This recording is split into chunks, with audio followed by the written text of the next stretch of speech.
Good evening. Welcome to Hindi is Easy. Today we are going to do the reading of the new lesson Tamil Nadu lesson 11 class 6 New Gunjan book. If you still not subscribe my channel, please subscribe my channel and recommend among your friends circle. If you have any clarification or feedback, please put in the comment section. I'll surely reply back. If you like the video or the video is useful for you, please click the like button. Your subscription and like will motivate me to add more videos. Tamil Nadu. So in this lesson we are going to understand the geographical, historical and cultural details about the state Tamil Nadu. समुद्र का दृश्य, दान के लहलहाते खेत, तरह तरह के ऊंचे ऊंचे वृक्ष, हरी भरी नीलगिरी पर्वत श्रृंखला, ये है भारत के दक्षिणी छोर पर बसे हुए राज्य तमिलनाडु की विशेषताएं। कहीं नारियल और केले के वृक्षों के कतारें, कहीं आम तथा काजू के बगीचे, तो कहीं चाय कॉफी के बगानों से ढकी पहाड़ियों की कतारें बरबस ही मन मोह लेती है। जंगल, अभयारण्य तथा उनमें पाए जाने वाले भांति भांति के पेड़ पौधे और पशु पक्षी, लगता है मानो प्रकृति ने मैदानी, समुद्री तथा पर्वतीय विभिन्नता प्रदान कर इस प्रदेश को स्वयं अपने हाथों से संवारा है। यहाँ के मूल निवासी द्रविड़ हैं तथा उनकी भाषा तमिल है। प्राकृतिक सौंदर्य से भरपूर इस राज्य को वास्तुशिल्प, मूर्तिकला तथा भवन निर्माण कला की दृष्टि से समृद्ध बनाने में चोल तथा चेर वंश के राजाओं का अत्यंत महत्वपूर्ण योगदान रहा। दक्षिण भारत की संस्कृति प्राचीनतम तथा अनूठी है। प्राचीन मंदिरों के रूप में यहाँ भारतीय संस्कृति की अद्वितीय सुंदरता के दर्शन होते हैं। यहाँ के भव्य मंदिरों की विशेषता है उनसे जुड़े रथ। प्राचीन काल के राजा देवता के रथ को अपने हाथों से खींचकर अपना जीवन धन्य मानते हैं। तमिलनाडु सदा से ही संपन्न रहा है। यूनान, मिस्र तथा रोम के व्यापारी यहाँ व्यापार के लिए आते थे। अनेक विदेशी यात्रियों ने अपने यात्रा विवरण में इस राज्य की समृद्धि का वर्णन किया है। तमिलनाडु की राजधानी चेन्नई है। यहाँ अनेक प्राचीन मंदिर तथा दर्शनीय स्थल हैं। वास्तव में पूरे तमिलनाडु को मंदिरों का राज्य भी कहा जाता है। मदुरई, कांचीपुरम, मामल्लपुरम आदि शहर तो अपने विशाल मंदिरों के लिए ही प्रसिद्ध है। कांचीपुरम तथा तंजावुर स्थित शिव मंदिर, मदुरई का मीनाक्षी मंदिर वास्तुकला तथा मूर्तिकला का अनोखा संगम है।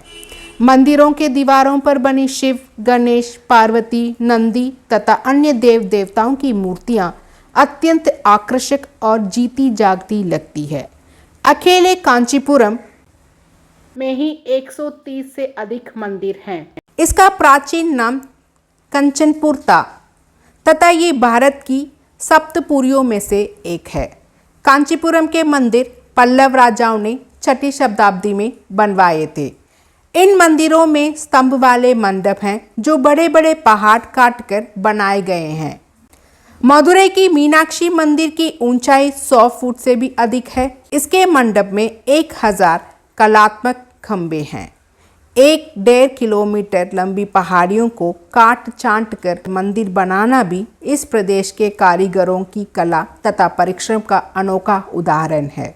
माना जाता है कि मीनाक्षी देवी ने अपने साहस और बल के आधार पर शिवजी से विवाह किया था। यहाँ एक और मीनाक्षी देवी का मंदिर है तो सामने सुंदरेश्वर अर्थात शिवजी का मंदिर। इसके चारों ओर बने चारों राजमार्गों पर हर साल चैत्र मास में रथोत्सव का आयोजन किया जाता है।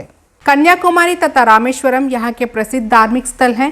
रामेश्वरम के शिव मंदिर का संबंध रामायण से है। माना जाता है कि यहाँ श्री राम ने शिव की आराधना की थी। यह मीठे पानी के 22 कुंड हैं। कन्याकुमारी मंदिर अरब सागर, हिंद महासागर और बंगाल की खाड़ी के संगम पर है, इसलिए यहाँ की रेत 3 रंग की है।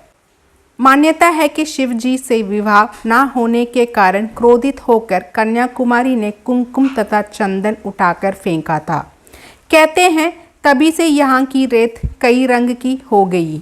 वास्तव में 3 समुद्रों का मिलन स्थल होने के कारण ऐसा हुआ है। कन्याकुमारी में सूर्योदय का दृश्य अत्यंत मोहक होता है। अनेक पर्यटक यहाँ इसी दृश्य के आकर्षण से खींचे चले आते हैं। कावेरी नदी ने इस तिकोने आकार वाले प्रदेश को 2 भागों में बांटा हुआ है। इस नदी का जल तमिलनाडु को वर्ष भर हरा भरा रखता है। यहाँ की उपजाऊ घाटियाँ इस प्रदेश की सुंदरता में 4 चांद लगाती हैं। नृत्य, संगीत तथा कला इस प्रदेश के लोगों के जीवन में बहुत महत्व रखते हैं। इसका मुख्य कारण है कि भारत का ये भाग विदेशियों के हमले से काफ़ी बचा रहा। यहाँ भारतीय संस्कृति की झलक स्थान स्थान पर दिखाई देती है। यहाँ के निवासी सीधे साधे हैं। घर घर में लोग कर्नाटक संगीत का अभ्यास करते देखे जा सकते हैं। यहाँ का शास्त्रीय नृत्य भरतनाट्यम तो आज विश्व भर में जाना जाता है। इस राज्य में कोडाईकनाल तथा उदगमंडलम ऊटी प्रसिद्ध पर्वतीय स्थल हैं।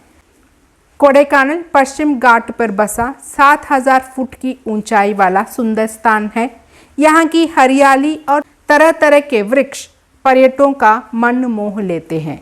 स्थान स्थान पर गिरते झरने इन पर्वतीय स्थलों की सुंदरता में 4 चांद लगा देते हैं। ऊटी की झील और पर्वतीय शोभा से भरपूर पर्यटन स्थल वर्ष भर दर्शकों का मन मोहते हैं। प्राकृतिक साधनों से भरपूर इस राज्य की उन्नति में यहाँ के परिश्रमी, ईमानदार तथा व्यवहार कुशल लोगों का विशेष योगदान है। यहाँ के लोगों के मुख्य व्यवसाय है नारियल के रेशों से रस्सी, पायदान आदि बुनना, समुद्री तट पर मछलियाँ पकड़ना, धान, गन्ना, कॉफी, नारियल, काजू आदि की खेती करना, रेशम की साड़ियाँ और कपड़े बुनना आदि।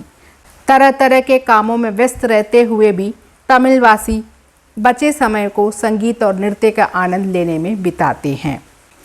तमिलनाडु में हिरण, शेर, हाथी आदि जानवरों तथा जल पक्षियों को संरक्षण प्रदान करने के लिए 6 अभयारण्य विकसित किए गए हैं। मुदुमलाई स्थित अभयारण्य में 400 से अधिक हिरण हैं। वेदंतांगल स्थित पक्षी विहार में हर साल 20 से 30 हजार तक प्रवासी पक्षी आते हैं। सचमुच प्राकृतिक, सांस्कृतिक तथा पौराणिक कारणों से तमिलनाडु एक अनूठा प्रदेश है। In the next video will see the line by line explanation. Thank you students.